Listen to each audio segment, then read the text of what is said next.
Hello viewers, मैं पवन कुमार विश्वजीत आप सभी का स्वागत करता हूं आपके अपने यूट्यूब चैनल पवन कुमार विश्वजीत में। दोस्तों, आप सभी आ जाइए लाइव और आज मैं आपको करवाने वाला हूं 40 क्वेश्चंस। जी हां दोस्तों, मैं आज आपको 40 क्वेश्चंस करवाने वाला हूं और दोस्तों विद एक्सप्लेनेशन। जी हां दोस्तों, इनकी व्याख्या कि इसका आंसर क्यों है। जैसे मैंने कल आपको सीरीज करवाई थी 50 क्वेश्चंस की, तो दोस्तों ठीक वैसे ही आज मैं आपको 40 क्वेश्चंस करवाने वाला हूं। दोस्तों लाइव आ जाइए।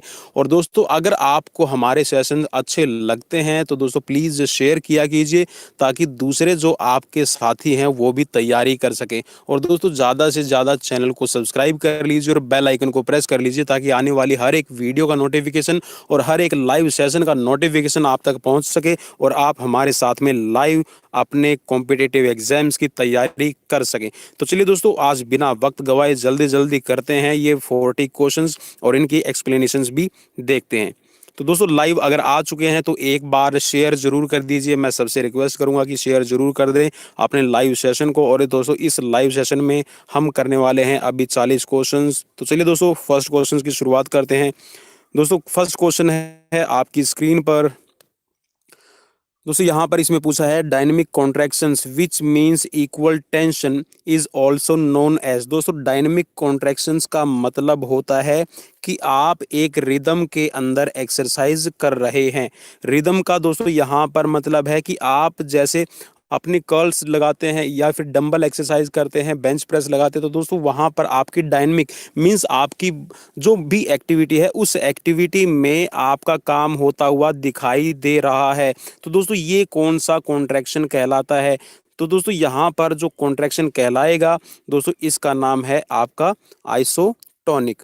आइसोटोनिक का दोस्तों मैंने कल भी आपको मतलब बताया था। आइसो का मतलब होता है सेम और टॉनिक का मतलब होता है दोस्तों एक आप एक्यूट एंगल पर एक्सरसाइज करते हैं। दोस्तों जब हम डंबल लगाते हैं या बेंच प्रेस लगाते हैं तो दोस्तों हम एक एंगल पर लगातार एक्सरसाइज करते रहते हैं, लगातार उसमें मूवमेंट पैदा करते रहते हैं। तो दोस्तों इसका मतलब होता है आइसोटोनिक कॉन्ट्रैक्शन। दोस्तों नेक्स्ट क्वेश्चन है आपकी स्क्रीन पर, क्वेश्चन नंबर 61। उम्र के किस पड़ाव पर लड़कियां लड़कों से तेजी से परिपक्व होती हैं। परिपक्व का मतलब है दोस्तों उनके अंदर मैच्योरिटी लेवल आ जाता है।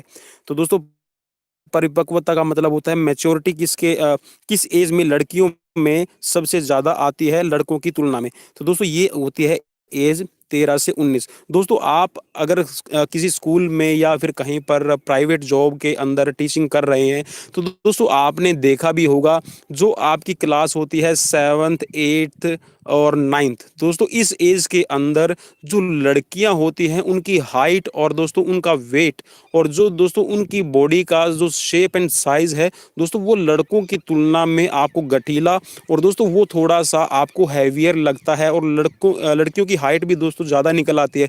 लेकिन दोस्तों आप अपनी क्लासेस में ऑब्जर्व कर सकते हैं कि जो लड़कों की हाइट है और दोस्तों जो उनका बॉडी वेट है वो इस एज में कम रहता है। लेकिन दोस्तों जैसे जैसे उनकी एज आफ्टर 19 या फिर आप ये कह सकते हैं कि आफ्टर टीन एज दोस्तों जो बॉयज़ हैं उनकी आवाज़ में भारीपन आना और दोस्तों उनकी जो बॉडी और जो उनकी मसल्स की जो स्ट्रेंथ है दोस्तों वो ज़्यादा डेवलप होने लगती है।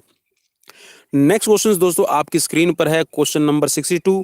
इन which of the following training methods is incomplete recovery again main focus. दोस्तों यहाँ पर ये पूछ रहा है कि ऐसा कौन सा ट्रेनिंग मेथड है जो आपका इनकम्प्लीट रिकवरी देता है और दोस्तों आप इस पर फोकस करते हैं। तो दोस्तों यहाँ पर होता है आपका इंटरवल ट्रेनिंग। ठीक है दोस्तों, इंटरवल ट्रेनिंग में दोस्तों आपका इंटरवल दिया जाता है, आपको एक इनकम्प्लीट रिकवरी दी जाती है। ठीक है दोस्तों, नेक्स्ट क्वेश्चन है दोस्तों आपकी स्क्रीन पर। दोस्तों सर्कल ट्रेनिंग के अंदर आप जितनी भी एक्सरसाइज करते हैं दोस्तों वो सर्कल में करते हैं। और दोस्तों जहां आपका जब भी आप सर्कल ट्रेनिंग कर रहे होते हैं दोस्तों सर्कल ट्रेनिंग के अंदर आपको कम से कम दोस्तों 8 से 10 स्टेशन आपको बनाने होते हैं। दोस्तों कई बार क्वेश्चंस ये भी पूछ लिया जाता है कि जो आपकी सर्कल ट्रेनिंग है उसमें कितने आप स्टेशन बना सकते हैं एक्सरसाइज करने के लिए। तो दोस्तों सर्कल ट्रेनिंग के अंदर आप 8 से 10 आप अपने जो स्टेशन है दोस्तों एक्सरसाइज के लिए बना सकते हैं। और दोस्तों ज़रूरी नहीं है कि आप सर्कल में ही एक्सरसाइज करवाएं। दोस्तों सर्कल ट्रेनिंग का मतलब होता है कि आप एक स्टेशन से दूसरे स्टेशन पर एक्सरसाइज करते हैं। जैसे दोस्तों हम जिम के अंदर या फिर दोस्तों आपकी एक्सरसाइज करते हैं जिम का। दोस्तों मैं आपको यहाँ पर एग्जाम्पल देना चाहूँगा। दोस्तों जैसे आपने जो फर्स्ट सेट लगाया दोस्तों, आपने उसमें अपना लगाया बेंच प्रेस। बेंच प्रेस के बाद में दोस्तों आप चले गए नेक्स्ट स्टेशन, मीन्स आपने नेक्स्ट एक्सरसाइज करने लगे। और दोस्तों वहाँ पर आपने 20-25 मीटर के बीच में जॉगिंग भी की या फिर दोस्तों आप हल्की रनिंग करते हैं। तो दोस्तों नेक्स्ट स्टेशन पर आप पहुँचते हैं, वहाँ पर दोस्तों आप लगाते हैं फिर आप पुशअप। दोस्तों पुशअप के बाद में आपने लगाया सिटअप्स। सिटअप्स के बाद में दोस्तों आपने लगाया डंबल्स। डंबल्स के बाद में दोस्तों आपने पुलअप्स लगाई। पुलअप्स के बाद में दोस्तों आपने लेग्स की स्ट्रेंथ के लिए दोस्तों स्क्वाट लगाना शुरू कर दिया। तो दोस्तों ऐसे आप सर्कल में अपनी सर्कल ट्रेनिंग पूरी करते हैं। दोस्तों फार्ट लेग का मतलब होता है, फार्ट लेग ट्रेनिंग दोस्तों इसको स्पीड प्ले भी कहा जाता है। दोस्तों कई बार क्वेश्चंस पूछ लिया जाता है कि इसका मतलब क्या होता है। फार्ट लेग को दोस्तों स्पीड प्ले कहा जाता है और दोस्तों ये स्वीडन में इन्वेंट किया गया था। और दोस्तों इसकी खास बात ये है कि इसमें जो प्लेयर दौड़ता है या फिर दोस्तों जो उस प्लेयर को टास्क दिया जाता है, तो दोस्तों इसके अंदर वो अपनी चाल को, अपनी स्पीड को दोस्तों कम या ज़्यादा कर सकता है अकॉर्डिंग टू सिचुएशन। लेकिन दोस्तों उसको एक पर्टिकुलर टास्क दिया जाएगा कि आपको इतने मिनट में ये टास्क कंप्लीट करना है। आपको 6 किलोमीटर की रनिंग है वो 30 मिनट में कंप्लीट करनी है, 20 मिनट में आपको कंप्लीट करनी है। तो दोस्तों आप ऐसे उसको टारगेट देते हैं। तो दोस्तों वहाँ पर जो आपका एरिया होगा, जिस पाथ पर आपका खिलाड़ी रनिंग कर रहा है दोस्तों, उसमें आप अलग अलग जो एरिया है आप उसमें निर्धारित कर सकते हैं। जैसे दोस्तों आप उसको 1 किलोमीटर जो रनिंग है दोस्तों वो आप रोड रनिंग करवा रहे हैं दोस्तों, फिर बीच में आपका 1 किलोमीटर का एरिया जो सैंड रनिंग का आ गया दोस्तों, फिर बीच में आ गया आपका टॉप स्पीड टर्बी या फिर ऊबड़ खाबड़ जिसको एरिया बोलते हैं दोस्तों, वो बीच में आ जाएगा। दोस्तों नेक्स्ट जो एरिया रहेगा दोस्तों उसमें आप अपना मड है, जो कीचड़ है, आप उसको रख देंगे। तो दोस्तों इस तरह आप अपनी उस ट्रेनिंग का जो शेड्यूल है फार्ट लेग में बना सकते हैं। दोस्तों प्लायोमेट्रिक एक्सरसाइजेज आपकी जिम के अंदर जो आपके इक्विपमेंट्स होते हैं, जैसे दोस्तों मेडिसिन बॉल है या फिर दोस्तों स्क्वाट लगाना है या फिर दोस्तों आप बेंच के ऊपर जो आप अपनी स्टेयर्स करते हैं दोस्तों, ये प्लायोमेट्रिक के एग्जांपल्स होते हैं। नेक्स्ट क्वेश्चन दोस्तों आपकी स्क्रीन पर है, क्वेश्चन नंबर 63। अंतर्राष्ट्रीय हॉकी संघ के अनुसार जुलाई 2019 तक एक अंतर्राष्ट्रीय हॉकी मैच की अवधि कितनी होती है। दोस्तों अब यहाँ पर हो गई है आपकी 60 मिनट। दोस्तों पहले होती थी 70 मिनट, ठीक है दोस्तों। लेकिन अब इसका टाइम हो गया है दोस्तों आपका 60 मिनट। और दोस्तों 60 मिनट को भी आप ऐसे डिवाइड कर सकते हैं दोस्तों। पहले आपका जो फर्स्ट क्वार्टर होगा वो 15 मिनट का होगा दोस्तों, फिर इसमें 2 मिनट का आपको रेस्ट मिलेगा दोस्तों, फिर आपका रहेगा 15 मिनट का एक और क्वार्टर हो जाएगा दोस्तों, फिर आपका जो हाफ टाइम होता है दोस्तों, हाफ टाइम आपको 5 मिनट का दिया जाता है, ठीक है दोस्तों। और दोस्तों हाफ टाइम देने के बाद में फिर आपको 15 मिनट का एक और आपका 15 मिनट का एक और आपका क्वार्टर हो जाएगा, क्वार्टर नंबर 3। और दोस्तों क्वार्टर नंबर 3 के बाद में फिर दोस्तों आपको 2 मिनट का रेस्ट मिलेगा और दोस्तों फिर आपका लास्ट जो क्वार्टर दोस्तों वो भी 15 मिनट का हो जाएगा। तो दोस्तों आप यहाँ पर इसको काउंट कर सकते हैं दोस्तों, जिस क्वार्टर में मैच हुए हैं दोस्तों, यहाँ पर जो टोटल टाइम है ये आपका 60 मिनट हो गया है और दोस्तों आपका 9 मिनट का दोस्तों टोटल आपका रेस्ट होता है, ठीक है दोस्तों। और दोस्तों यहाँ पर अगर हम इसको टोटल काउंट करेंगे तो दोस्तों ये आपकी हो जाएगी पूरी 69 मिनट, ठीक है दोस्तों। नेक्स्ट दोस्तों यहाँ पर क्वेश्चन नंबर आपका 64। हैंडबॉल कोर्ट की लंबाई और चौड़ाई क्रम से कितनी होनी चाहिए, ठीक है दोस्तों। यहाँ पर आपको फिल इन द ब्लैंक्स में आपको भरना था दोस्तों। यहाँ पर इसमें बता रखा है 20 मीटर आपकी लंबाई और दोस्तों 40 मीटर इसकी चौड़ाई। दोस्तों क्रमशः का मतलब होता है जैसी आपसे पूछा गया है उसी सीक्वेंस में बताएं। तो दोस्तों यहाँ पर जो इसका वैसे जो आंसर देखा जाए तो दोस्तों इन 4 ऑप्शंस में से कोई भी नहीं बनता दोस्तों। जो लंबाई होती है दोस्तों, लंबाई होती है 40 मीटर और दोस्तों जो चौड़ाई होती है विड्थ की, ये लेंथ हो गई दोस्तों, और ये हो गई आपकी विड्थ। दोस्तों विड्थ होती है आपकी 20 मीटर। दोस्तों यहाँ पर क्रमशः पूछा गया है, मीन्स यहाँ पर दोस्तों क्वेश्चन में गड़बड़ की हुई है। लेकिन दोस्तों यहाँ पर आपको याद रखना कि जो हैंडबॉल का कोर्ट होता है उसकी लेंथ है 40 मीटर होती है, और दोस्तों जो विड्थ है वो हो जाएगी आपकी 20 मीटर। और दोस्तों कल मैंने आपको गोल पोस्ट से रिलेटेड भी एक क्वेश्चन इसमें करवाया था, अगर आपको याद हो तो। नेक्स्ट क्वेश्चन की तरफ बढ़ते हैं दोस्तों। नेक्स्ट क्वेश्चन आपकी स्क्रीन पर है, क्वेश्चन नंबर 65। दोस्तों क्वेश्चन नंबर 65 है, soft tissue injuries mainly occur in. दोस्तों सॉफ्ट टिश्यूज इंजरी किस में होती है? दोस्तों जो सॉफ्ट टिश्यूज इंजरी होती है दोस्तों, ये आपकी कनेक्टिंग टिश्यूज से रिलेटेड होती है। दोस्तों जितनी भी हमारी सॉफ्ट टिश्यूज इंजरी है दोस्तों, सॉफ्ट टिश्यूज इंजरी में आप काउंट कर सकते हैं दोस्तों, आपका लैक्रेशन, कट लगना, ठीक है दोस्तों, आपका इसमें दोस्तों एब्रेशन, इसमें रगड़ लगना, ठीक है दोस्तों, और आपका बर्सेस, मीन्स आपके स्किन है वो ऊपर से छिलने के बाद में निकल जाना। तो दोस्तों ये आपकी सॉफ्ट टिश्यूज इंजरी होती है। स्प्रेन है, स्ट्रेन भी दोस्तों आपका सॉफ्ट टिश्यूज इंजरी में काउंट किया जाता है। लेकिन दोस्तों जो हार्ड टिश्यूज इंजरी की बात करें तो दोस्तों जो बोन फ्रैक्चर होते हैं, ठीक है दोस्तों, बोन फ्रैक्चर दोस्तों आपका हार्ड टिश्यू इंजरी में आता है, आपको याद रखना है। नेक्स्ट क्वेश्चन दोस्तों आपकी स्क्रीन पर है, question number 66। Both systolic and diastolic blood pressure can be lowered to a modest degree with a programme. दोस्तों ये बोल रहा है कि आप ला सकते हैं किसको, सिस्टोलिक और जो डायस्टोलिक प्रेशर है दोस्तों उसको डाउन लेके आना। दोस्तों यहाँ पर ये कहना चाह रहा है कि जो आपका बीपी है दोस्तों, ब्लड प्रेशर, आप उस ब्लड प्रेशर को कैसे डाउन ला सकते हैं। डाउन लाने का मतलब ये नहीं है कि दोस्तों आपका अपना बीपी डाउन करना है, मीन्स दोस्तों यहाँ पर जो आपकी हार्ट स्ट्रोक वॉल्यूम है, ठीक है दोस्तों, हार्ट स्ट्रोक वॉल्यूम है उसको बढ़ाने की यहाँ पर बात हो रही है। तो दोस्तों जो आपकी एरोबिक टाइप एक्सरसाइजेज होती हैं दोस्तों, उससे आप अपनी जो हार्ट स्ट्रोक वॉल्यूम है उसको इंक्रीज कर सकते हैं, और जो आपका बीपी है दोस्तों आप उसको कम कर सकते हैं। दोस्तों बीपी जो होता है, ब्लड प्रेशर जो सिस्टोलिक और डायस्टोलिक होता है दोस्तों, ये आपका होता है 120 और 80 mmHg। mmHg दोस्तों मिलीमीटर हो गया, और Hg दोस्तों ये आपका साइन होता है, सिंबल होता है मरकरी का, पारे का, ठीक है दोस्तों। और दोस्तों यहाँ पर आपको एक और मैं बात बता दूं, अगर कई बार हम जब डॉक्टर के पास में जाते हैं तो दोस्तों आपका बीपी है वो 110, आपका 70 मिलता है, तो भी दोस्तों आपको डरने की कोई बात नहीं है। अगर दोस्तों आपका बीपी 130 और आपका बीपी 185 या दोस्तों 90 आपको मिलता है, तो भी दोस्तों आपको डरने की बिल्कुल भी चिंता नहीं है। दोस्तों ये एक एवरेज है, औसत है, और दोस्तों औसत के आसपास में अगर आपका बीपी मिलता है, 140 भी हो गया तो भी कोई प्रॉब्लम नहीं है दोस्तों। आपको डरने की तब ज़रूरत है अगर आप एक्सरसाइजेज नहीं करते। दोस्तों अगर मैं यहाँ पर बात करूँ, जो थ्रोवर होते हैं दोस्तों उनका जो ब्लड प्रेशर है, जो बीपी होता है दोस्तों, वो थोड़ा सा हाई रहता है, क्योंकि दोस्तों उनके अंदर बॉडी वेट ज़्यादा होता है, और बॉडी वेट ज़्यादा होने की वजह से दोस्तों जो आपकी वेन्स होती है, आपकी आर्टरीज होती है दोस्तों, उन पर ज़्यादा प्रेशर पड़ता है। नेक्स्ट क्वेश्चन की तरफ बढ़ते हैं दोस्तों। नेक्स्ट क्वेश्चन है आपकी स्क्रीन पर, क्वेश्चन नंबर 67। बास्केटबॉल की खोज किसने की? दोस्तों बास्केटबॉल जो गेम है इसकी खोज की थी जेम्स नाइस्मिथ ने। दोस्तों ये नाम याद रखना, बास्केटबॉल जो गेम है दोस्तों इसकी खोज की थी जेम्स नाइस्मिथ ने। नेक्स्ट क्वेश्चन दोस्तों आपकी स्क्रीन पर है, question number 68। Federation international de notation, FINA. दोस्तों फिना जो गेम है दोस्तों, ये है आपका स्विमिंग से रिलेटेड, ठीक है दोस्तों। यहाँ पर कई बार इस क्वेश्चंस को पूछ लिया जाता है कि जो फिना है वो किस गेम से रिलेटेड है। तो दोस्तों फिना है ये आपकी जो स्विमिंग का गेम है दोस्तों, उसकी एक इंटरनेशनल फेडरेशन है।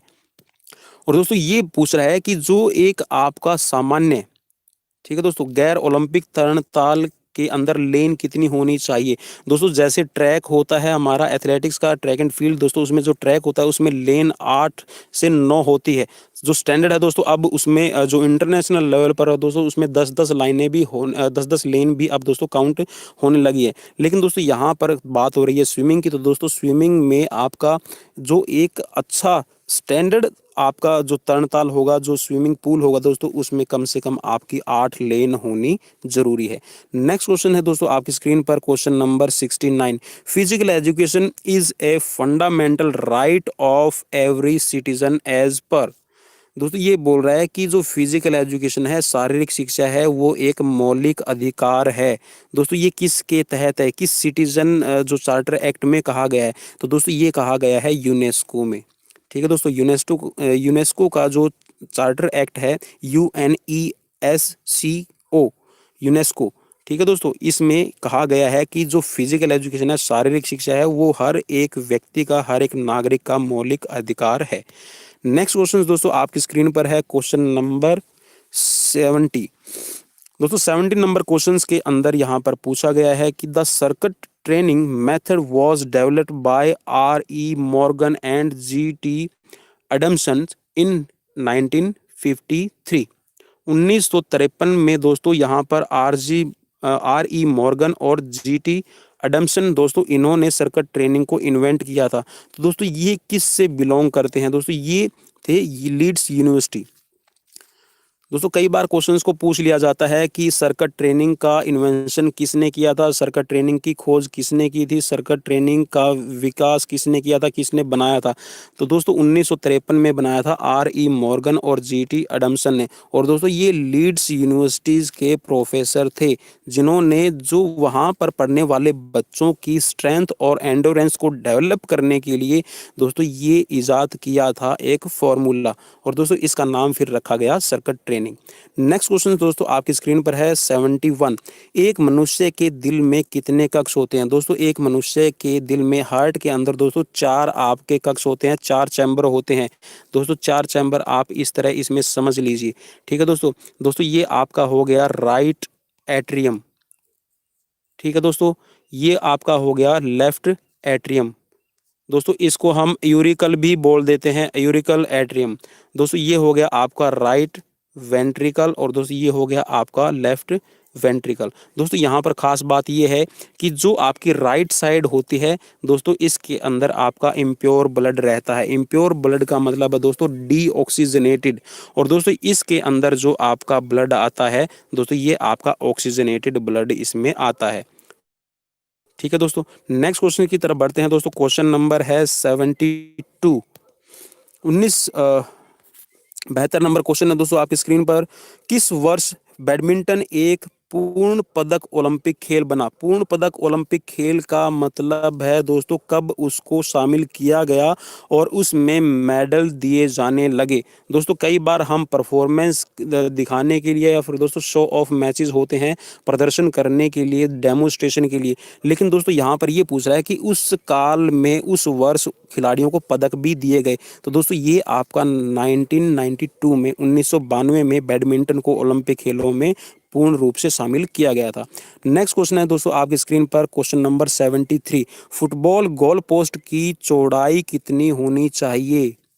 दोस्तों होनी चाहिए पर कभी भी मत जाना। ठीक है दोस्तों, स्टैंडर्ड जो आपके गोल पोस्ट होते हैं, जो आपके फेडरेशंस इंटरनेशनल मैचेस करवाती है दोस्तों, उसके अकॉर्डिंग गोल पोस्ट की चौड़ाई कितनी होती है। यहाँ पर दोस्तों आप इसको ऐसे समझिए, होती है, होनी नहीं चाहिए। होनी में तो चाहिए दोस्तों आप कुछ भी बता सकते हैं, लेकिन दोस्तों जो स्टैंडर्ड है वो दोस्तों ये होती है आपकी 4.24 फीट। नेक्स्ट दोस्तों यहाँ पर क्वेश्चन नंबर आपका 74। Isokinetic exercise are popular with sports person who wants to develop. दोस्तों काइनेटिक जो एक्सरसाइज है वो स्पोर्ट्स लाभदायक है, वो क्या विकसित कर सकता है आइसोकाइनेटिक एक्सरसाइज से। तो आइसोकाइनेटिक एक्सरसाइजेज से आप कर सकते हैं very high degree of speed strength. दोस्तों आप अपनी स्पीड स्ट्रेंथ को डेवलप कर सकते हैं आइसोकाइनेटिक एक्सरसाइजेज से। दोस्तों आइसोकाइनेटिक एक्सरसाइजेज को आप यहाँ पर ऐसे समझ लीजिए, जो आपकी ट्रेडमिल होती है, साइकिलिंग होती है, स्विमिंग होती है, या फिर दोस्तों आपकी रोइंग होती है, या फिर दोस्तों आप जिम के अंदर जो आपकी मशीन्स होती है दोस्तों उनके थ्रू आप एक्सरसाइजेज करते हैं, हैं वो आइसोकाइनेटिक का एग्जाम्पल होती हैं।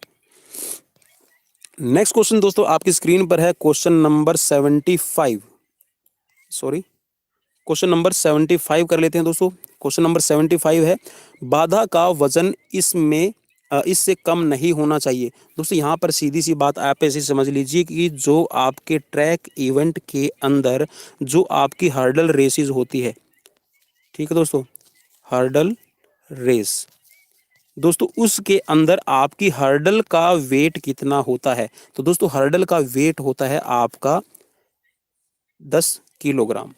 और दोस्तों यहाँ पर आपको एक और बात बता दूं, जो आपकी हर्डल यूज़ की जाती है आपकी स्टीपल चेज के अंदर, ठीक है दोस्तों, जो आपकी स्टीपल चेज के अंदर दोस्तों आपकी स्टीपल चेज, दोस्तों जो स्टीपल चेज आपकी 3000 मीटर और दोस्तों जो 2000 मीटर आपकी होती है, इसके अंदर दोस्तों जो आपकी हर्डल रहती है दोस्तों उसका वेट रहता है आपका 80 से 100 किलोग्राम।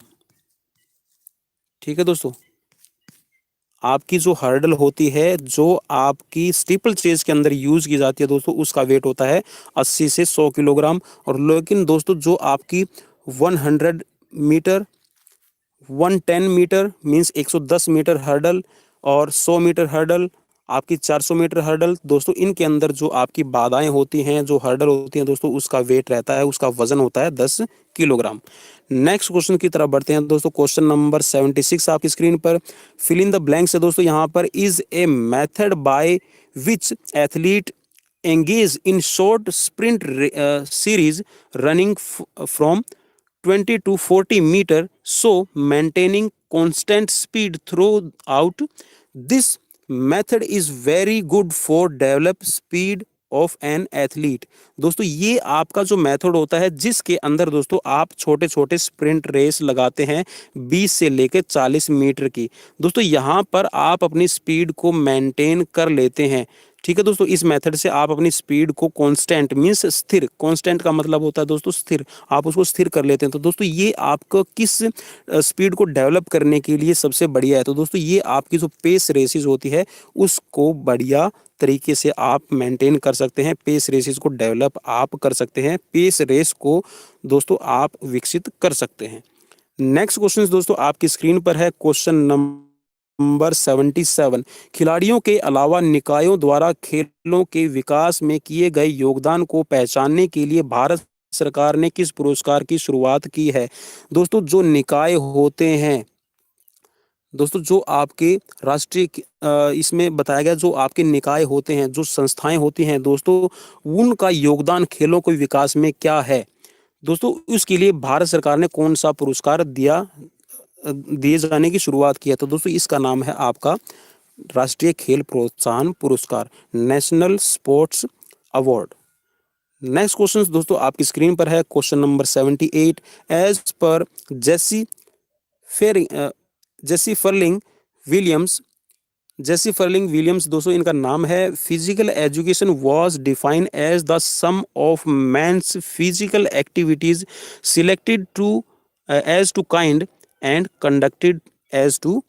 दोस्तों यहाँ पर इसमें क्या आएगा ये पूछा है दोस्तों, जेसी फर्लिंग विलियम्स के द्वारा दोस्तों फिजिकल एजुकेशन को बताया गया है कि ये आपकी एक्टिविटीज़ का सम है, एक्टिविटीज़ का योग है, जो आप क्रियाएं करते हैं उन क्रियाओं का जोड़ है फिजिकल एजुकेशन। तो दोस्तों इससे आप क्या कर सकते हैं? तो दोस्तों इसका है आपका डिजायर्ड आउटकम। डिजायर्ड आउटकम का मतलब है दोस्तों इच्छा पूर्ति, जो आप इच्छा के अनुसार जो रिजल्ट आप प्राप्त कर सकते हैं। तो दोस्तों फिजिकल एजुकेशन के अंदर जितनी भी एक्टिविटीज होती है दोस्तों, आप उनसे अपनी इच्छा के अनुसार कोई भी आउटपुट निकाल सकते हैं। नेक्स्ट क्वेश्चन दोस्तों आपकी स्क्रीन पर है क्वेश्चन नंबर 79, जिम्नास्टिक में महिलाएं अधिकतम कितनी अवधि तक न्यूनतम अभ्यास कर सकती हैं? दोस्तों जिम्नास्टिक के अंदर जो आपकी एक्सरसाइज होती है जिसको आप परफॉर्म करते हैं दोस्तों, उसका टाइम क्या रहता है? तो दोस्तों उसका टाइम रहता है आपका 90 सेकंड। 90 सेकंड का मतलब हो गया दोस्तों आपका 1.5 मिनट, 1.5 मिनट तक दोस्तों आप अपनी जो परफॉर्मेंस है आप उसको दे सकते हैं जिम्नास्टिक के अंदर। नेक्स्ट दोस्तों ये सिर्फ महिलाओं के लिए है, जो आपकी फीमेल कैटेगरी है उसके लिए 90 सेकंड का टाइम रखा है, 90 सेकंड का टाइम किया गया है। नेक्स्ट क्वेश्चन दोस्तों आपकी स्क्रीन पर है क्वेश्चन नंबर 80। एक कार्य माहौल में 3 प्रकार की परस्पर क्रियाएं होती हैं। मनुष्य और खालिस्तान के बीच परस्पर क्रिया इनमें से एक प्रकार नहीं है। तो दोस्तों एक क्रिया का प्रकार कौन सा नहीं है दोस्तों, ये है आपका आत्मा। दोस्तों मनुष्य और आत्मा के बीच परस्पर में इनमें से क्रिया का प्रकार नहीं है। नेक्स्ट क्वेश्चन दोस्तों आपकी स्क्रीन पर है क्वेश्चन नंबर 81। समूह की गतिशीलता के विकास की प्रक्रिया के 5 चरण होते हैं। दोस्तों जो आपका समूह होता है उसमें जो आप ग्रुप में एक्टिविटीज करते हैं, जो उसके अंदर मूवमेंट होती है दोस्तों, उसकी डेवलपमेंट की दोस्तों 5 चरण होते हैं। इनका सही क्रम आपको बताना है। दोस्तों जो समूह की गतिशीलता है, जो आपका ग्रुप है दोस्तों, उसकी जो आपकी मूवमेंट है दोस्तों, उसको पहचानने के लिए, उसके विकास के लिए दोस्तों 4 चरण कौन कौन से हैं आप ये देख लीजिए। दोस्तों पहला तो है गठन, नेक्स्ट दोस्तों उसका अधिकरण, अधिकरण के बाद में दोस्तों है यहाँ पर अनुपालन, अनुपालन के बाद में दोस्तों है यहाँ पर आपका प्रदर्शन और फिर आपका स्थगन। ठीक है दोस्तों, आप कोई भी कार्य जब करने के लिए जाते हैं तो दोस्तों आपका जो समूह है उसमें सबसे पहले गठन होगा दोस्तों, फिर उसमें आप अपनी ड्यूटीज़ हैं, जो रिस्पॉन्सिबिलिटीज़ हैं, आप उनको अपॉइंट करते हैं, उनकी ड्यूटीज़ को बताते हैं। फिर दोस्तों उन ड्यूटीज़ को पूरा करवाने के लिए दोस्तों फिर उनकी अनुपालना की जाती है, और अनुपालना जब होती है तो दोस्तों उनका प्रदर्शन होता है, और दोस्तों जब प्रदर्शन होता है तो दोस्तों जो आप टास्क लेकर चले हैं वो कंप्लीट हो जाता है, और दोस्तों उसके बाद में जो ग्रुप है उसका जो पर्पज़ था, जो उसका उद्देश्य था, वो कंप्लीट हो जाता है। नेक्स्ट क्वेश्चन दोस्तों आपकी स्क्रीन पर है क्वेश्चन नंबर 82। इसमें बताया गया है कि लिब्रो शब्द किस खेल से संबंधित है। लिब्रो दोस्तों आपका है वॉलीबॉल से, और वॉलीबॉल के अंदर दोस्तों लिब्रो है वो कभी भी आ सकता है, कभी भी जा सकता है। लेकिन दोस्तों यहाँ पर कई बार ये पूछ लिया जाता है, एक रैली जब चल रही है क्या उस दौरान कोई लिब्रो अंदर आ सकता है। तो दोस्तों आपको ये याद रखना है, जब रैली चल रही हो, जब आपकी सर्विस होने के बाद में जो आपकी बॉल है वो चल रही हो, वो मूवमेंट में हो, वो दोस्तों तो आपकी रैली कंटिन्यू हो, तो उस दौरान लिबरो को एंटर करने की परमिशन नहीं है। जब सर्विस चेंज होती है या फिर रैली कंप्लीट हो जाती है तो दोस्तों आप लिबरो को चेंज कर सकते हैं। और दोस्तों लिबरो एक ऐसा प्लेयर होता है खेल के अंदर, ना तो वो दोस्तों बॉल बना सकता है और ना शॉट कर सकता है, या फिर दोस्तों आप उसको कह सकते हैं कि स्मैश भी नहीं कर सकता, ना बॉल को बूस्टिंग कर सकता है। ठीक है दोस्तों, ना बॉल बनाएगा और ना बॉल को स्मैश करेगा दोस्तों, वो सिर्फ डिफेंड कर सकता है। नेक्स्ट क्वेश्चन दोस्तों यहाँ पर है आपका क्वेश्चन नंबर 83। हॉकी की गेंद का अधिकतम वजन इससे ज़्यादा नहीं होना चाहिए। हॉकी की गेंद का वजन दोस्तों कितना होना चाहिए। मैक्सिमम दोस्तों आपका हो सकता है आपका 163 ग्राम, 163 ग्राम से दोस्तों ज़्यादा वेट नहीं होना चाहिए। नेक्स्ट क्वेश्चन दोस्तों आपकी स्क्रीन पर है क्वेश्चन नंबर 84। हल्का व्यायाम करते समय अगर शरीर का कोर तापमान 1 डिग्री सेल्सियस बढ़ जाता है। दोस्तों जब आप वार्म अप एक्सरसाइज कर रहे हैं, जब आप कोई भी हल्की एक्सरसाइज कर रहे हैं तो दोस्तों आपका जो बॉडी का टेम्परेचर है वो 1 डिग्री सेल्सियस बढ़ जाए, तो दोस्तों यहाँ पर पूछा है इसमें, तो आधारी उपचयी दर कितनी होगी। आधारी उपचयी का मतलब है दोस्तों आपकी मेटाबॉलिज्म, जो आपका मेटाबॉलिक है सेल्स का दोस्तों वो कितना होगा। तो दोस्तों ये हो जाएगा आपका 14%, 14%। दोस्तों जब 1 डिग्री आप वार्म अप करते हैं या फिर दोस्तों आप एक्सरसाइज कर रहे हैं और आपकी बॉडी का टेम्परेचर है वो 1 डिग्री सेल्सियस बढ़ जाए दोस्तों, 37 डिग्री से बढ़कर आपका हो जाए दोस्तों, ये आपका 38 डिग्री हो जाए, तो दोस्तों आपकी जो मेटाबॉलिज्म प्रोसेस है दोस्तों वो आपकी 14%, 14% वो दोस्तों बढ़ जाती है, वो आपकी दर रहेगी। नेक्स्ट क्वेश्चन दोस्तों आपकी स्क्रीन पर है क्वेश्चन नंबर 85। दोस्तों 28 दिन के मासिक धर्म, दोस्तों ये महिलाओं से जुड़ा हुआ क्वेश्चन पूछा गया है।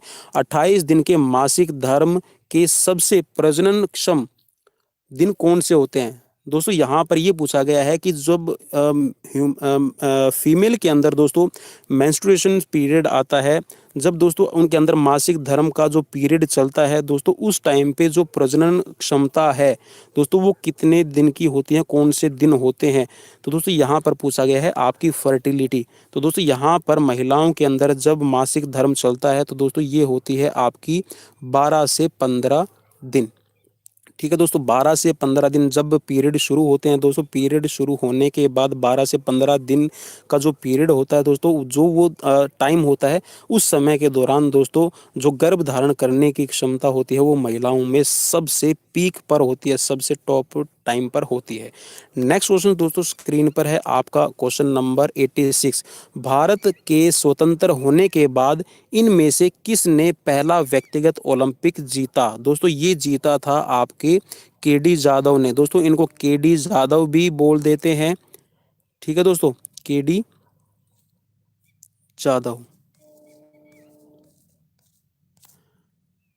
इनको बोलते हैं दोस्तों खासबा। और दोस्तों खासबा के बाद में इनका जो पूरा नाम है दोस्तों, खासबा के से बन गया खासबा और डी से दोस्तों दादा, खासबा दादा जाधव इनका पूरा नाम है दोस्तों। इन्होंने जो रेसलिंग है दोस्तों 1952 में, 1952 जो हेलेंसिकी के अंदर जो आपके गेम हुए थे दोस्तों 1952 में, उनमें व्यक्तिगत तौर पर पहला कांस्य पदक जीता था। नेक्स्ट क्वेश्चन दोस्तों आपकी स्क्रीन पर है क्वेश्चन नंबर 87। इनमें से किस रोग को सभी रोगों की जननी कहा जाता है। तो दोस्तों मोटापा, मोटापा सभी रोगों की जननी है। दोस्तों आप इसको याद रखिए कि मोटापा अगर आपकी बॉडी में है दोस्तों, मोटापे को आप ऐसे भी काउंट कर सकते हैं, आप अपनी बॉडी का बीएमआई निकाल सकते हैं। दोस्तों बीएमआई निकालने के बाद में अगर आपकी बॉडी का जो बीएमआई है दोस्तों वो आपका चला जाता है 30 से अबव। दोस्तों बीएमआई का जो फॉर्मूला है दोस्तों, उसमें आपको क्या करना है, हाइट होती है आपकी, हाइट इंटू मीटर। ठीक है दोस्तों, हाइट आपको मीटर में लेनी होती है और दोस्तों ऊपर जो आपका रहेगा वो रहेगा वजन। मैं नीचे लिख देता हूँ दोस्तों इसको, वेट डिवाइडेड बाय हाइट का स्क्वायर। दोस्तों आप इसको आप ऐसे भी लिख सकते हो, हाइट इंटू हाइट। मैं दोबारा लिख देता हूँ दोस्तों, हाइट इंटू हाइट।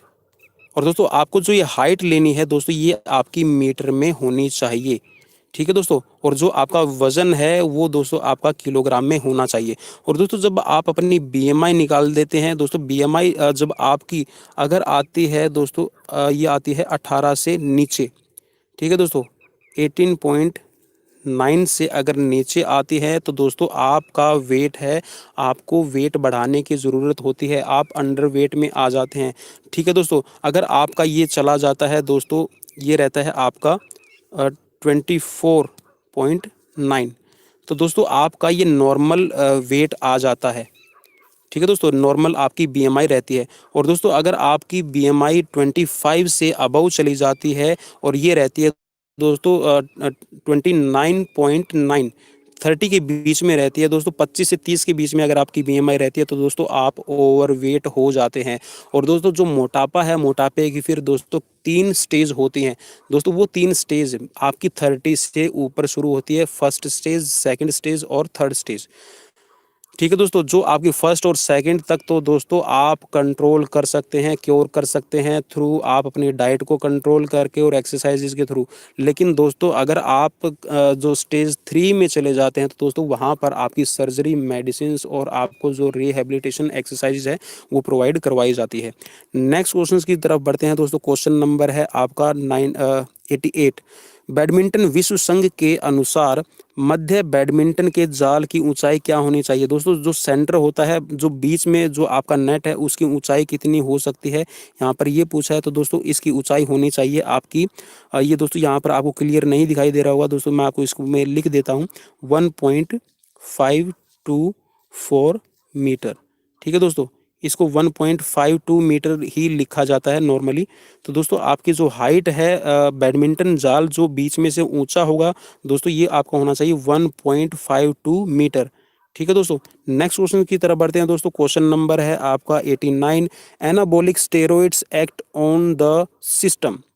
दोस्तों यहाँ पर जो एनाबॉलिक स्टेरॉइड्स है वो कौन से सिस्टम पर इफेक्ट डालता है, कौन से सिस्टम पर आपका कार्य करता है, तो दोस्तों ये आपका करता है मस्कुलर सिस्टम पर। और दोस्तों मस्कुलर सिस्टम में ये जो मसल्स का वेट है वो बढ़ा देता है, मसल्स फाइबर है उनको इंक्रीज कर देता है। लेकिन दोस्तों ये जो एनाबॉलिक स्टेरॉइड्स है ये दोस्तों आपकी एक ड्रग है। दोस्तों अगर आप इस एनाबॉलिक स्टेरॉइड्स को नेचुरल तरीके से नहीं लेते, आप अप्राकृतिक तरीके से, आप नॉर्मल तरीके से लेते हैं, तो दोस्तों ये आपका ड्रग्स में काउंट होता है। दोस्तों एनाबॉलिक स्टेरॉइड्स ऐसा एक पदार्थ है, एक ऐसा पदार्थ है दोस्तों, एक ऐसी मेडिसिन है जो आपकी बॉडी का वेट और आपकी बॉडी के अंदर अब नॉर्मल तरीके से, अप्राकृतिक तरीके से दोस्तों आपकी बॉडी का जो वेट है, स्ट्रेंथ है, उसको बढ़ाती है। लेकिन दोस्तों जो एनाबॉलिक स्टेरॉइड्स है ये जब आपकी मस्कुलर सिस्टम पर इफेक्ट डालेगा तो दोस्तों जो आपका हार्ट है, आपको ये याद रखना है दोस्तों, जो आपका हार्ट है वो भी आपकी मसल्स का बना हुआ है, कार्डिक मसल्स। दोस्तों जो कार्डिक अरेस्ट, हार्ट अटैक और दोस्तों हार्ट फेलियर के जो चांसेस होते हैं दोस्तों वो एनाबॉलिक स्टेरॉइड्स ज़्यादा लेने की वजह से होते हैं। और दोस्तों जब आपकी बॉडी में एनाबॉलिक स्टेरॉइड्स अगर ज़्यादा हो जाएगा दोस्तों, ये अगर आप हाई लेवल से लेते हैं तो दोस्तों आपके जो हार्ट का साइज़ है वो भी अब नॉर्मल हो जाता है। दोस्तों हमारा जो हार्ट है उसका वेट 250 से 300 ग्राम होता है और दोस्तों आप मैक्सिमम उसको एक्सरसाइजेज के थ्रू 350 तक कर सकते हैं, 350 ग्राम तक पहुंचा सकते हैं। आप 400 तक भी कर सकते हैं दोस्तों अगर आप अच्छे प्लेयर हैं और आप इंटरनेशनल प्लेयर हैं। लेकिन दोस्तों आपके हार्ट का वेट और दोस्तों जो साइज़ अब नॉर्मल होना, अगर आपका हार्ट का वेट 350 ग्राम से आप ऊपर लेके जाते हैं दोस्तों, मीन्स आप एनाबॉलिक स्टेरॉइड्स का प्रयोग कर रहे हैं। और दोस्तों एनाबॉलिक स्टेरॉइड्स के प्रयोग करने से अगर आपके हार्ट का वेट ज़्यादा चला गया तो दोस्तों हार्ट फेलियर के चांसेस ज़्यादा बन जाएंगे। नेक्स्ट क्वेश्चन दोस्तों आपकी स्क्रीन पर है, क्वेश्चन नंबर 90 नंबर क्वेश्चन है दोस्तों। यहाँ पर पूछा गया ए फिल इन द ब्लैंक्स, यहाँ पर एक खालिस्तान दिया गया है दोस्तों, इसको भरना है। A fill in the blanks is trauma that has been caused to muscles due to overstretching and tearing, और फट जाती है दोस्तों आपकी मसल्स फाइबर, तो दोस्तों इसको क्या कहा जाता है। दोस्तों आप एक्सरसाइजेज करते हैं और मसल्स आपकी ओवर स्ट्रेच हो जाती है, मसल्स फट जाती है। दोस्तों कल मैंने करवाया था आपका स्प्रेन से रिलेटेड और आज करवा रहा हूँ दोस्तों आपका स्ट्रेन। ठीक है दोस्तों, स्ट्रेन मीन्स आपकी मांसपेशियों में जो उसकी इलास्टिसिटी है उससे ज़्यादा, जो उसका लचीलापन है मांसपेशिया का, मसल्स का, उससे ज़्यादा अगर आपकी बॉडी स्ट्रेच करती है और उसकी इलास्टिसिटी से ज़्यादा, लचीलेपन से ज़्यादा अगर आपका उसमें खिंचाव आता है, ओवर स्ट्रेच हो जाती है और दोस्तों मसल्स का फट जाना, मांसपेशियों का फट जाना, दोस्तों ये क्या कहलाता है, ये कहलाता है दोस्तों स्ट्रेन, खिंचाव। और दोस्तों स्प्रेन का मतलब होता है मोच, क्रैम्प। दोस्तों हम इसको क्रैम्प के नाम से ही जानते हैं। मैं इसके लिए माफ़ी चाहूँगा कि मुझे हिंदी में इसका क्रैम्प का नहीं पता। वैसे तो दोस्तों जो इसको ये बोलते हैं कि नस पे नस चढ़ जाना, हम नॉर्मल हिंदी में बोलते हैं। और दोस्तों वाउंड का मतलब होता है आपका घाव। नेक्स्ट क्वेश्चन दोस्तों यहाँ पर है आपका, limbering down exercise help to. दोस्तों लिम्बरिंग डाउन को आप कूलिंग डाउन एक्सरसाइजेज भी कह सकते हैं। और दोस्तों कूलिंग डाउन अगर आप इसको कहेंगे तो आप बिल्कुल इसका मतलब समझ जाएंगे। दोस्तों कूलिंग डाउन जब हम करते हैं, लिम्बरिंग डाउन करते हैं, तो दोस्तों इसका मतलब क्या होगा, prevent post exercise soreness and stiffness.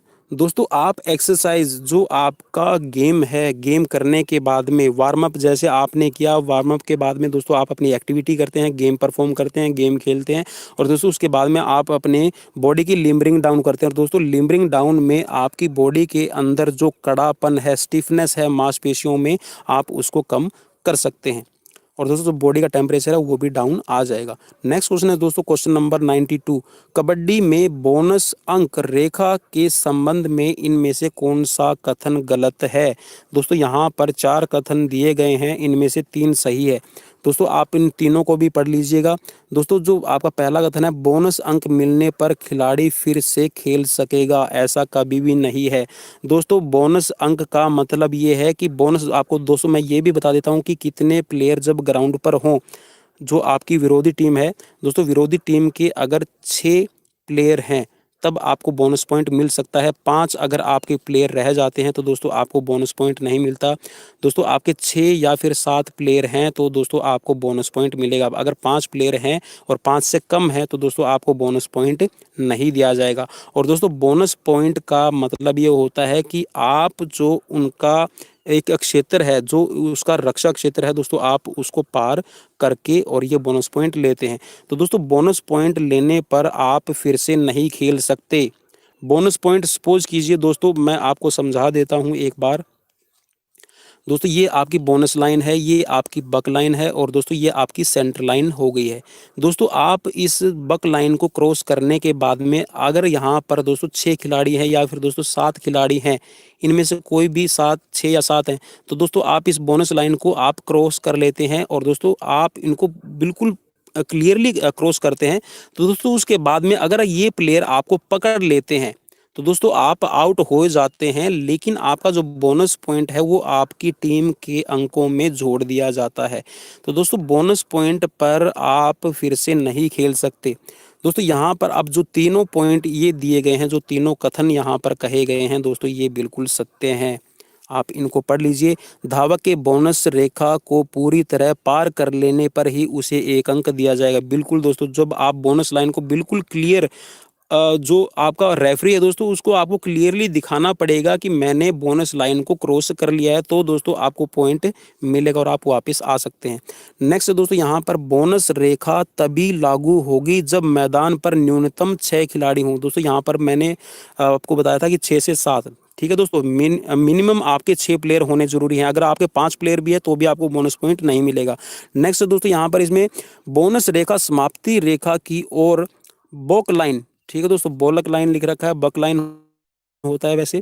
बॉलक line 1 metre की दूरी पर खींची जानी चाहिए। बिल्कुल सही है दोस्तों, जो आपकी बक लाइन है वो समाप्ति रेखा, जो आपकी एंड लाइन है दोस्तों, यहाँ जो आपकी ये आपकी बक लाइन है तो दोस्तों इसका जो डिस्टेंस है वो 1 मीटर का होना चाहिए। नेक्स्ट क्वेश्चन है दोस्तों आपकी स्क्रीन पर, क्वेश्चन नंबर 93। 2024 ग्रीष्म ओलंपिक जिन्हें आधिकारिक रूप से दोस्तों ये कहा जाएगा 33 नंबर, ठीक है दोस्तों, 33वें। दोस्तों एक एक्स का मतलब है 10 और दूसरे एक्स का मतलब हो गया दोस्तों 10 और तीसरे एक्स का मतलब हो गया दोस्तों 10, ठीक है दोस्तों। और आप ये 3 और इसमें देख सकते हैं। जो हिंदी के स्टूडेंट्स हैं दोस्तों, खासकर उनको प्रॉब्लम आती है कई बार, तो दोस्तों ये आपका हो गया 33वें खेल, ठीक है दोस्तों। 2024 के अंदर जो खेल होंगे दोस्तों वो 33वें होंगे और जो अभी 2021 में खेले जाएंगे दोस्तों ये आपके 32वें हैं। तो दोस्तों ये बोल रहा है कि इनका आयोजन, जो 33वें आपके ओलंपिक खेल होंगे, इनका आयोजन कहाँ किया जाएगा। तो दोस्तों ये किया जाएगा आपका पेरिस के अंदर, जो फ्रांस की राजधानी है। और दोस्तों जो अभी 2021 में होने वाले गेम हैं ओलंपिक, दोस्तों ये टोक्यो जापान में करवाए जाएंगे। नेक्स्ट क्वेश्चन की तरफ बढ़ते हैं दोस्तों। क्वेश्चन नंबर है आपका 94। 94 नंबर में पूछा गया दोस्तों, इनमें से क्या शुक्राणु के महिला प्रजनन नली के निषेचन स्थल तक पहुंचने के सामान्य मार्ग को सही दर्शाता है। दोस्तों यहाँ पर ये पूछा गया है कि जो आपका स्पर्म होता है, ठीक है दोस्तों, जो स्पर्म होता है दोस्तों, जो शुक्राणु होता है, वो महिला की जो प्रजनन नली में निषेचन स्थल तक पहुंचने का जो आपको सीक्वेंस है वो बतानी है। तो दोस्तों सबसे पहले होती है योनि, उसके बाद में दोस्तों ग्रीवा, उसके बाद में दोस्तों गर्भाशय और फिर दोस्तों होती है डिंबवाही नली, ठीक है दोस्तों। आप इसको याद कर लीजिएगा, पहले योनि, ग्रीवा और फिर उसके बाद में दोस्तों गर्भाशय और फिर डिंबवाही नली। नेक्स्ट क्वेश्चन दोस्तों आपकी स्क्रीन पर है, क्वेश्चन नंबर 95। क्वेश्चन नंबर 95 में पूछा गया दोस्तों, भारोत्तोलन में इस्तेमाल होती डिस्क, जो आपकी प्लेट्स दोस्तों, जो आपकी वेट होता है, ठीक है दोस्तों, जो आपका वेट होता है उस वेट के बारे में ये पूछ रहा है दोस्तों। ये मैंने एक प्लेट बनाने की कोशिश की है 25 केजी की, 25 किलोग्राम की। तो दोस्तों ये बोल रहा है कि जो भारोत्तोलन में इस्तेमाल होती प्लेट्स के लिए वजन और रंग का कौन सा संयोजन सही है। दोस्तों यहाँ पर किस रंग की प्लेट का कितना वजन होता है आपको ये बताना है। दोस्तों आप क्वेश्चंस को बड़े ध्यान से पढ़िएगा। जितने भी आप गेम्स कर रहे हैं, क्वेश्चन कहीं से भी अराइज किया जा सकता है। जो पीजीटी की तैयारी कर रहे हैं और दोस्तों टीजीटी की अगर आप तैयारी कर रहे हैं तो भी आपको बहुत अच्छे से पढ़ने की ज़रूरत है। तो दोस्तों जो आपकी 25 केजी की जो डिस्क होगी, जो प्लेट होगी, जो जिम के अंदर भारोत्तोलन में या वेट लिफ्टिंग में आपकी काम ली जाती है, तो दोस्तों उसका रंग आपका लाल होगा। ठीक है दोस्तों। और जो 20 किलोग्राम की आपकी जो वेट होता है दोस्तों, जो प्लेट होती है, उसका वजन नीला होता है। 15 किलोग्राम की जो प्लेट होती है दोस्तों, उसका वजन आपका पीला रहेगा। 10 किलोग्राम का दोस्तों हरा, और 5 किलोग्राम की जो आपकी प्लेट होगी दोस्तों, उसका वजन रहेगा सफ़ेद, वाइट कलर का रहेगा। दोस्तों इस सीक्वेंस को आप याद कर लीजिएगा, बिल्कुल काम की सीक्वेंस है ये। नेक्स्ट क्वेश्चन है दोस्तों क्वेश्चन नंबर 96। इसमें पूछा गया दोस्तों, दक्षिण भारत में कबड्डी को क्या कहा जाता है। दोस्तों ये क्वेश्चंस मैं आपको याद दिला दूं दोस्तों, ये क्वेश्चन एस्टेट में पूछा गया था, जो हरियाणा में लिया जाता है दोस्तों। ये पूछा गया था 2018 में। अब ये मुझे याद नहीं है कि टीजीटी में पूछा गया था या फिर पीजीटी में। दोस्तों डीएसएसबी और केवीएस में इसको पूछा गया था दोस्तों। जो आपका दक्षिण भारत में कबड्डी है दोस्तों, इसको कहा जाता है आपका चेडू गुडू। नेक्स्ट क्वेश्चन दोस्तों आपकी स्क्रीन पर है, क्वेश्चन नंबर है दोस्तों यहाँ पर 97। यहाँ पर पूछा गया दोस्तों, संक्षिप्त नाम टोपाज। ठीक है दोस्तों, TOTAPS, टोटाप्स है दोस्तों, ये टोटाप्स खेलों की चोट के लिए एक प्राथमिक उपचार है दोस्तों। ये एक फर्स्ट एड का नाम है टोटाप्स। इसका संक्षिप्त नाम, जो पहले 3 अक्षरों का पूरा नाम है दोस्तों, ये बताना है दोस्तों। ये क्या है, जो आपका टी और दोस्तों जो इसके पहले 3 अक्षर है, TO और T, इसका मतलब दोस्तों यहाँ पर क्या होता है। तो दोस्तों इसका मतलब होता है टॉक, ऑब्जर्व और टच। ठीक है दोस्तों, टॉक, टच और ऑब्जर्व। दोस्तों आप इसको याद रख लीजिएगा, टॉक, ऑब्जर्व और टच। नेक्स्ट क्वेश्चन है दोस्तों क्वेश्चन नंबर 98। पहली विंबलडन चैंपियनशिप कब हुई थी।